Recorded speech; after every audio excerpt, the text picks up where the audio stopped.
Paul Grant, célèbre gobelin dans Harry Potter et Ewok dans Star Wars, s'est éteint à l'âge de 56 ans lundi 20 mars, des suites d'un malaise survenu à l'extérieur d'une station de train.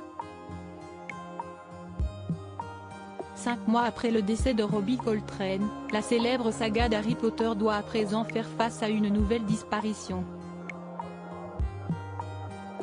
Les décès se succèdent malheureusement. En 2016, c'était le célèbre acteur Alan Rickman qui s'était éteint des suites d'un cancer de la prostate à l'âge de 69 ans.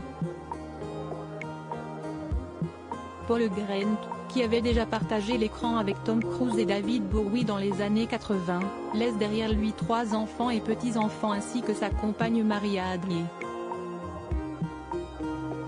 Sa fille Sophie Jane Grant s'est confiée lundi soir à Sky News au sujet de son père. « J'ai le cœur brisé.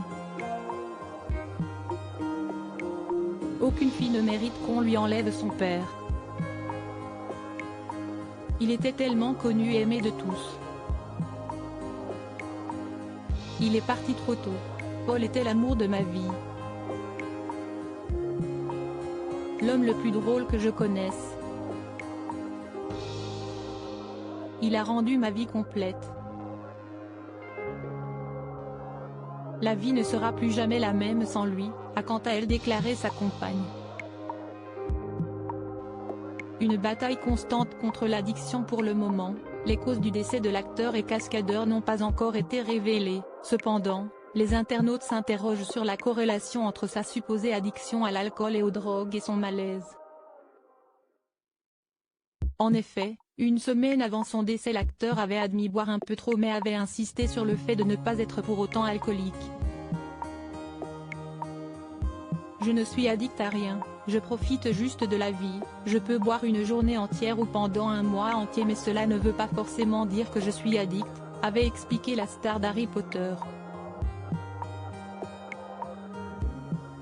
Cependant, quelques années plus tôt, avant de rencontrer sa partenaire actuelle, Paul Grant s'était confié dans les colonnes du Sunday Mirror sur son addiction aux drogues à la suite de son premier divorce. L'acteur avait expliqué être tombé dans une spirale infernale à cette époque sombre de sa vie. « J'avais besoin d'aider. Je prenais de la cocaïne et la situation n'a fait qu'empirer. Je buvais et fumais ce que je pouvais. Malgré des problèmes de santé importants, ses proches ont continué à le soutenir. Si est-il pourquoi sa belle-fille a annoncé le 20 mars avoir lancé une cagnotte pour les funérailles de son beau-père. « J'aimerais lui donner le meilleur départ qu'il puisse souhaiter », explique-t-elle.